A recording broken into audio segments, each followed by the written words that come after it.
Hey everybody, how you doing? Well, that's good. Welcome to PHLY Flyers, presented by Coors Light today. That's right, it's the PHLY Flyers pregame show. My name is Bill Matz. I'm your director of fun and games for the evening. Joining me tonight, the one and only JP Zapata. I gotta tell you, when you choose to chill, choose Coors Light. I'll tell you more about them in a little bit. I have to chill, honestly, after the drive-in. When it rains, people act as if it has never happened before, and it drives me absolutely nuts. And that, like, I need to get here early for stuff, so I'm not just going on because I just get mad.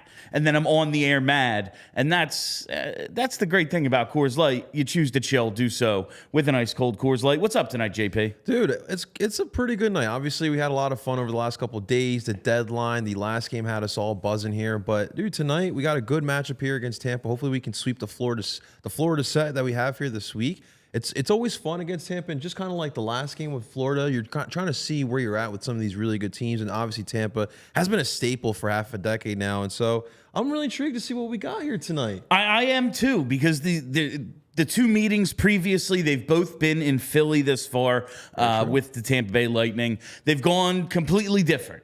First game, Kucherov goes nuts. Hat trick, 4 points. Flyers lose 6-3. They were never in it. Second game, the lights go out. It was insane. Right. It's tight, and then the Flyers score 5 goals in the third period. They win the game 6-2. It's hard to, okay, so how do these two teams match up? We'll find out tonight in the rubber match down in Tampa Bay. But it's also, you look at the standings right now, these are a couple of teams really fighting for their positioning, and it's a couple of teams that might end up fighting over a wild card spot. If it comes down to that. We see what the Islanders have done. They're on a 5-game winning streak. They're 6-2-2 in their last 10. They're making a push to catch the Flyers for that third spot in the Metro. If they were to do that, now all of a sudden you're in a fight with Detroit and Tampa over the wild card. And Tampa right now, same number of games played as the Flyers. Flyers have 74 points. Tampa has 72.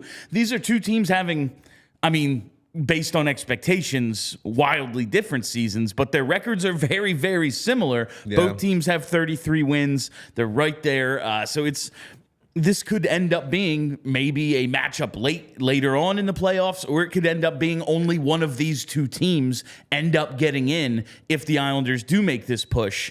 And if that's the case, these head-to-head matchups are going to be big. They're 4-point games. It's basically, this is a lot like a division game tonight, even though it's not in the division, simply because of the way the standings are falling. Yeah, absolutely. Before I look into the standings, I want to give a quick shout-out to Grundleman, who gave us a nice little super chat there. Grundleman, awesome.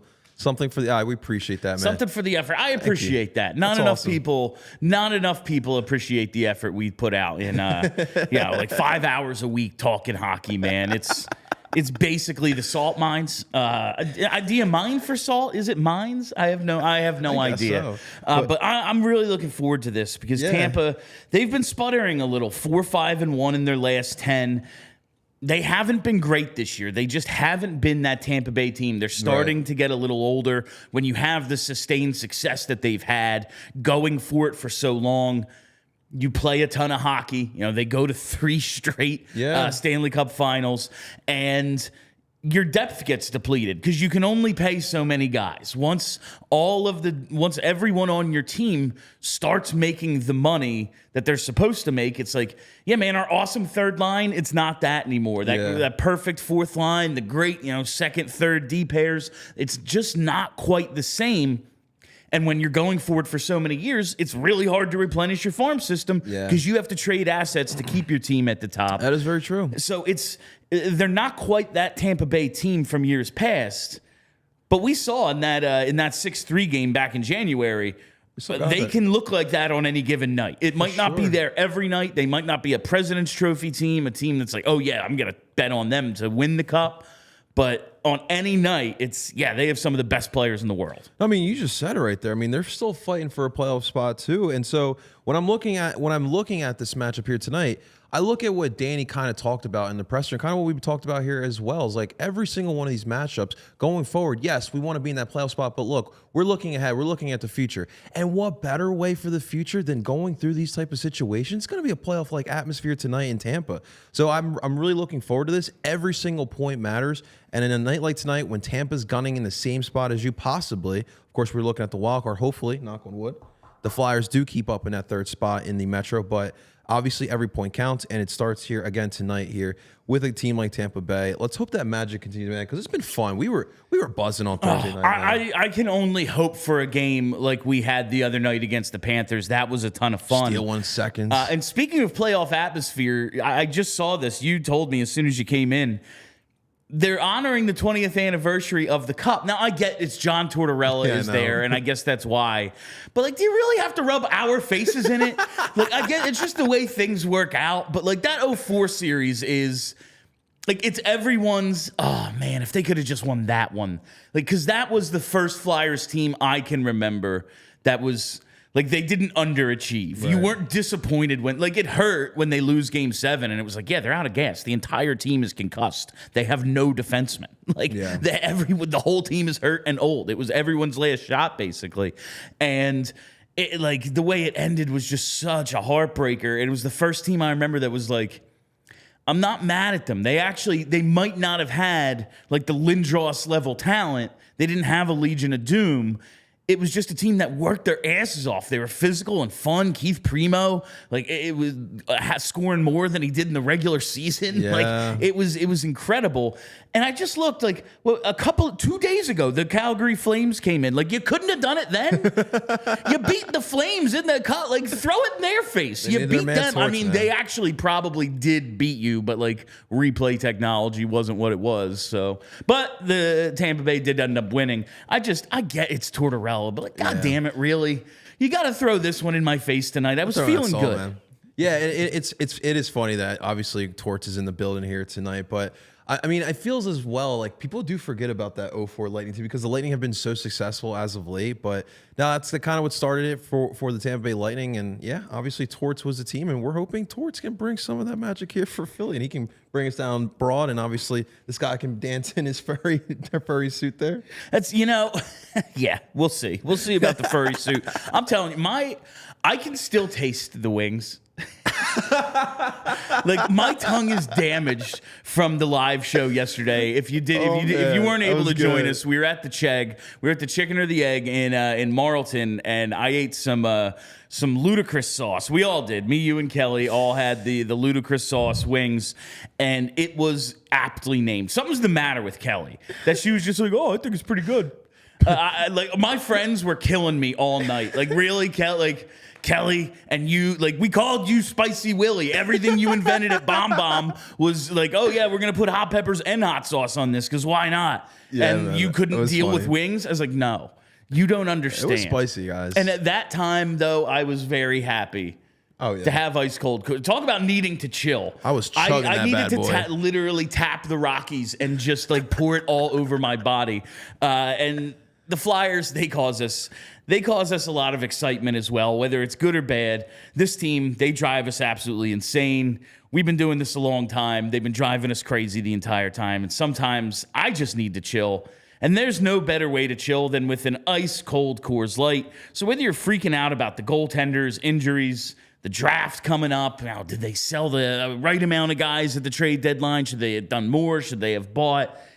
You need to find the Blue Mountains in your fridge and enjoy a beer as cold as the Rockies, because when everything surrounding your favorite hockey team is on fire or your mouth is literally on fire, sometimes you just gotta chill.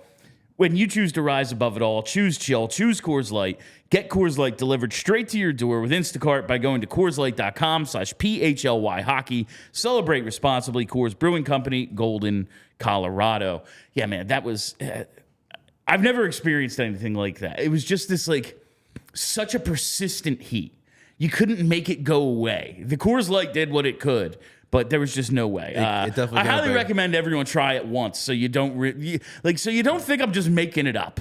Go to the Chegg and try one ludicrous With wing. that said, I mean, go to the Chegg in general. Oh yeah, it was really cool. Last night, I was with some friends having some drinks, and I was just telling everyone I was with, guys, if you're in Jersey, go to the Chegg. I had some fantastic chicken yesterday, but their menu looked great. It seemed like a chill spot, especially in the summertime as well. But yeah, they have the whole outdoor area. Dude, Chegg, thank you so much for having us. That was a lot of fun. It was awesome. So the next thing I want to talk about, though, in order to win this game, I said the first two meetings between these teams were kind of the tale of two different games.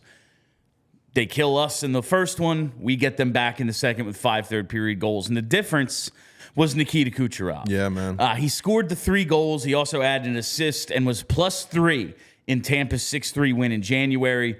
He picked up 1 secondary assist in Philly's 6-2 win in February. He was -3 in that game.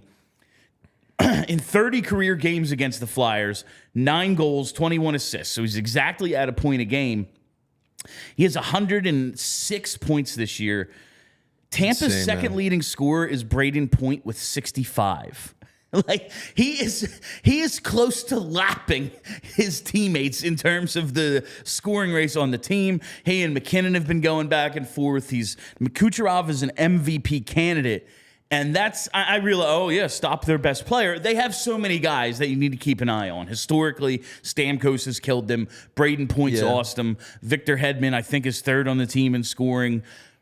But it's all about Kucherov. Well, let's do one simple thing here, because obviously it's tough to stop Tampa's attack. But one thing we can control, can we limit the penalties? Like, I know our power play kill has been really good this year. I think it's still in the tops in the league. Tampa Bay's power play is in the tops of the league as well. So let's do ourselves a favor. Let's not cause a lot of penalties there. I don't want to see that power play unit, because obviously, listen, I'm confident in our guys, but that's a different monster there. And that was one thing that they did kill us in that 6-2 matchup you're talking about. But that's one thing that we can definitely do here tonight is limit the penalties, limit the mistakes. And I think that's a great point. Like when you talk about Tampa, maybe they aren't what they were, but if you give them that opportunity, it's like, oh no, we can play a half-court offense. Like, oh yeah, maybe we don't want to skate up and down the ice like we used to for 60 minutes. Right. But you give us 2 minutes of zone time, there's a really good chance we're going to score. Like, oh yeah, Point or Kucherov can just dish a one-timer to Steve Stamkos. Like, Literally. he can still score.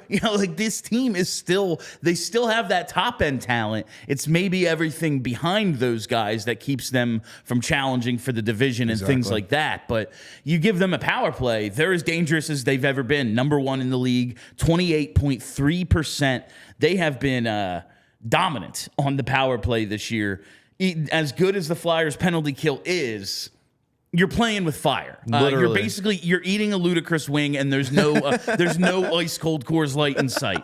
Like you're hoping to get back. You're hoping someone hands you one. Like you need them to make a mistake on the power play. I know, like you said, our penalty kill is a power kill this year, and now with TK back, things you might be able to generate a little bit more against their power play, but don't give them a chance. Really, the best thing you can do is stay out of the box against this team.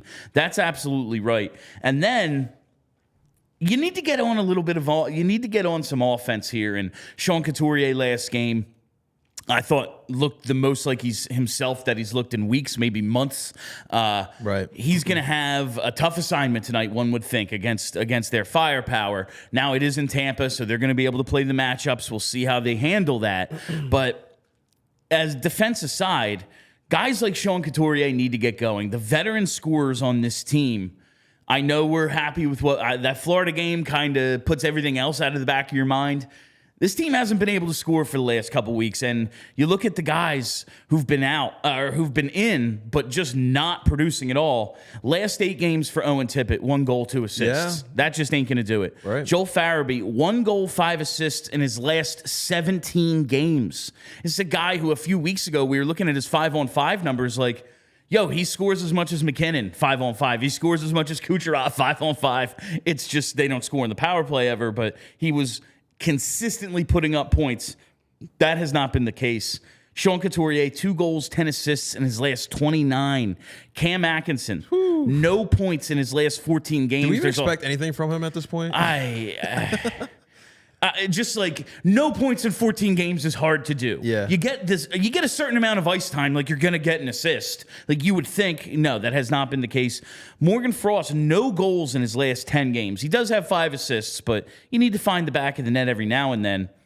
Scott Lawton, Ryan Poehling, and Garnet Hathaway are the only Flyers to score over the last 2 games.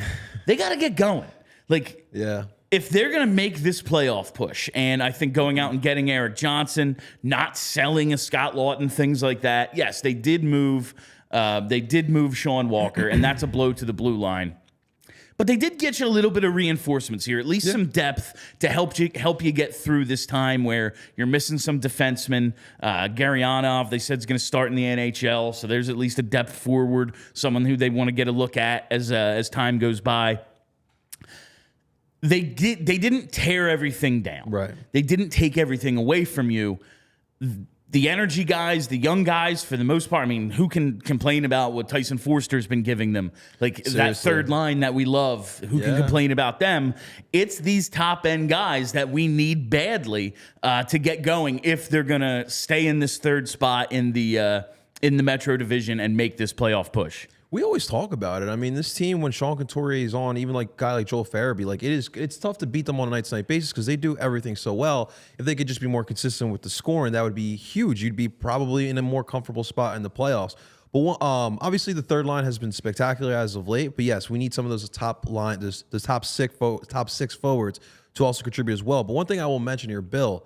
Last time we faced off against Tampa, we got the best of Vasilevsky, and we were saying to ourselves, like, what was that? Because that was not a typical Vasilevsky type of performance. Can we get some more luck here tonight? What kind of Vasilevsky will we be seeing here tonight as well? That's a great point. Vasilevsky has, he had the weird start where I don't think he came back until December. Right. It just hasn't really been himself. There's been games where he's looked like Vasilevsky, and there's been a lot of time where it's been like, ooh, yeah, he's getting up there too. This might be the downswing for Vasilevsky. I just saw Charlie tweet that the Flyers are rolling with 5 defensemen tonight. Okay. And so Igor Zamula will be out with an illness tonight, and they are going to put. That's 5 defensemen. It's very funny because yesterday I just said, well, you can't play, like 6 is the minimum. They only have 6. You had to get somebody. That shows you they do listen to PHLY Flyers. just torts being torts, I guess. From the Bobby going to be that's, I guess, 6 or Garyanov comes in. Okay, so that makes I haven't more sense. seen the lineup yet. Maybe there's a sheet now, but there wasn't one right before we went live yet. Confusion. It's very annoying. I'm gonna check Twitter kind of as we go I've seen here. different stuff all day too. What do you make? What do you make of this decision to go with 5 defensemen? That seems very odd. I mean, it also everything's timing, right? Because they just loaned Jennings to Lehigh Valley like this early this morning too. Like that would have been a body that you definitely could have used, but. I mean, it is funny. I mean, like this feels like we're the only team that just challenges this. We'll do 11-7. We'll do 13-5, and we will still win in your backyard. Yeah, like it may be, every time I've been like, oh, I don't know about this one. They've come, I mean, that blue line, yeah, they had 6 last game, but it wasn't exactly a traditional 6. It's not the 6 you thought we were going to have a few weeks ago. So we'll see how that all goes. And there does not appear to be a game sheet yet, at least on NHL.com. There probably is one, but it's NHL.com. And that should be a factor here tonight because like we talked about against Florida, like we had that third pairing of Jennings and Atara, and we were wondering what we're going to get out of them, and they showed pretty well. And obviously Eric Johnson in his first game here with the Flyers, and obviously we're going to run with the 5 defensemen there. So that's definitely something to keep an eye out here for when we're talking about trying to contain that lethal Tampa Bay attack here. We'll see how our defensive structure in general as a team has to be spot on tonight, Bill.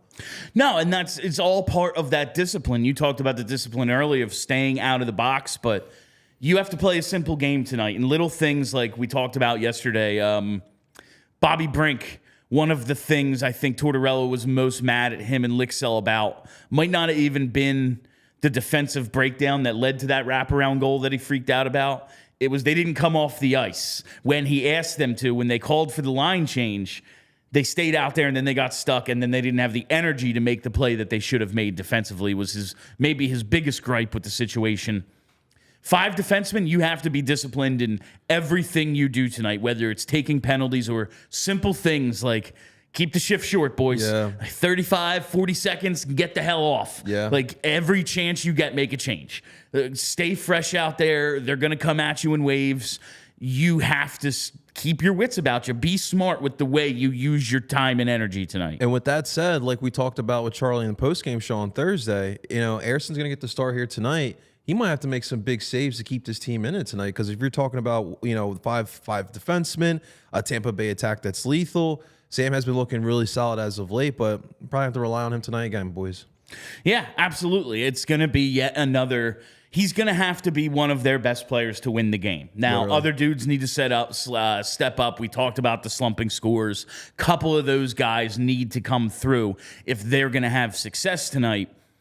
But it's going to be Sam Ersson. He's going to be the number one guy. If they win this game, he will be one of Charlie's 3 stars, I think. Hell yeah. I want to see Sam in the 3 stars here tonight against Vasilevsky too. Absolutely, yeah. He just beat Bob. He does appear to step up in these sorts of situations. I love that too, man. Whether it's that Rangers game, now they lose, but he looked good against Shesterkin, or like there have been times this year that you just mentioned against Bob. I think he seems to get up a little bit for playing against some of the other big name goalies. Vasilevsky might not be having the season that we're all used to him having, but he's still one of the biggest name goalies in the league. Yeah, no, seriously. And so, and the thing is, like, that's what I love. It's not just Ersson, it's this whole team. They seem to step up in these type of moments. We talked about it against Florida. They don't care who the Florida Panthers are. They went down into their barnyard and they played at their game and won the game in the closing minutes. And that's the type of stuff that Torts loves to see. And that's why we're falling in love with this team. And that's going to bode well here in the playoffs. We'll see what happens in the playoffs, but that's the type of mentality you're going to need to make some type of noise in the playoffs. Absolutely. They're gonna need to continue to be better than the sum of their parts. We have said all year what the issue is. They don't have that high-end talent. They can't match. You saw it against Florida. Like, yeah, when they want to take over, they could. Now, the Flyers did a great job of countering it. And we saw it, in the first game against Tampa. Like, oh, yeah, when those dudes just take over, it's really tough out there. But it's going to need to be on a night-to-night basis, someone new stepping up. Right now, the dudes who would be new stepping up, it's the guys we're counting on the most. Literally. And I'm hoping, and that's the one thing I'm really hoping to see here tonight, Bill, is one of those guys we talk about, your Tippett's, your Farabees, your Coots, one of those guys coming up big for a goal here. Because like you said, like as much as this third line has really made us happy here, I mean, we can't be relying on Paling and Hathaway and Cates to be our only offense there and winning games late. It's huge when they come through for you, but sure. You cannot count on it. These are guys who do not have histories of sustained offensive success. They're going to have their weeks, a couple of week stretches where it's like, oh, maybe there's something more. And they really start to make you think, but that's all they are. The rest of the time, they're just depth players, and it has to be your high-end guys who come through for you. And I'm going to bet on a couple of them tonight, JP. We're going to have We're going to have some Bills bets for tonight's game. I'm going to have a couple of goal scorers and a shots on goal prop as well. We're going to go with Farabee and Forster both to score. Now, Forster was one of the better players on the ice against Florida, I thought, especially early when the team really didn't seem to have it in the first period. But despite not showing up on the score sheet, I liked his game. He's been a scoring chance machine lately. And Farabee, he has to score eventually, right? He's not going to end the season on like a 30-game goalless drought, I don't think. So why not tonight in a game that I really think they need? And in terms of his current slump, that's one thing.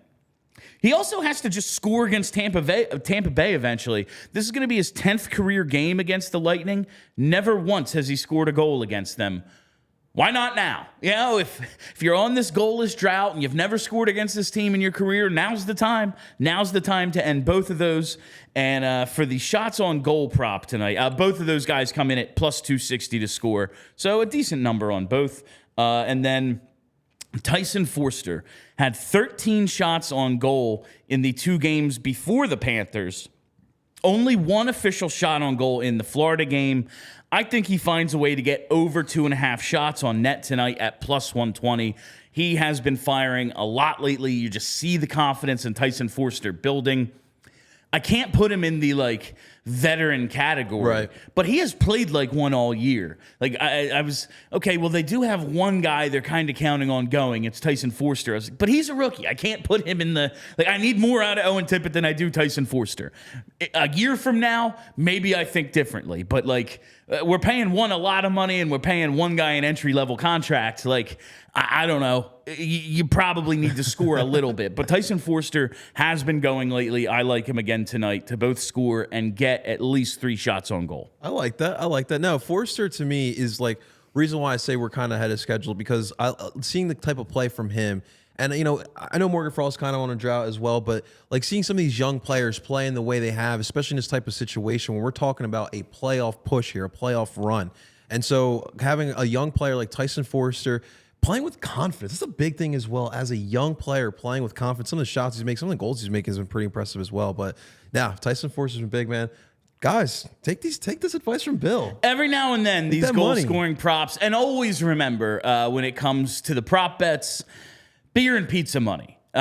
This is don't put the mortgage on goals. This is hockey. It's a completely random game. Like, don't put the mortgage on. I mean, any bet really, but like game props and stuff. It's for entertainment purposes. My the host of You Better You Bet when I worked for them, Nick Costos, always said these are beer and pizza money bets. I would always reply, "You're seriously underestimating my beer and pizza budget." But for most people, it's a 5, it's a 20. It's just a fun little prop bet. And here. with that, in post-game show, we're gonna get someone saying they just put down 3,000 on the score. Hey, who am I to tell you how to spend your money? Put everything you have on Joel Farabee to end the slump tonight. What could go wrong? I'm looking forward to this game, too, JP. The puck's gonna drop in just a few minutes. You have a prediction for tonight? Woo! Listen.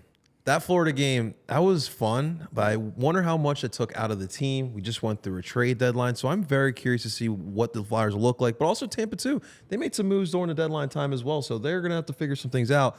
But with that said, let's ruin their Stanley Cup honorary here tonight. Let's get the win. I got a 3-2 victory here for the orange and the black. Let's go. I love it. There's nothing more torts than going home, getting the round of applause for winning them the cup, 20-year anniversary, and then saying, nah, screw you, and we win. I like the Flyers in OT 4-3. That will do it for the Coors Light pregame show. Thank you all so much for joining. Thank you for hanging out. If you haven't already, hit that subscribe button. Follow right here on the YouTube page. We will be back with the postgame show immediately. Maybe not immediately, but shortly after the game goes final, we'll be back. Charlie will join us with his report from Tampa Bay and his whole spring break that he's been on, sending us videos by the pool every day, and he passed out drunk at the club.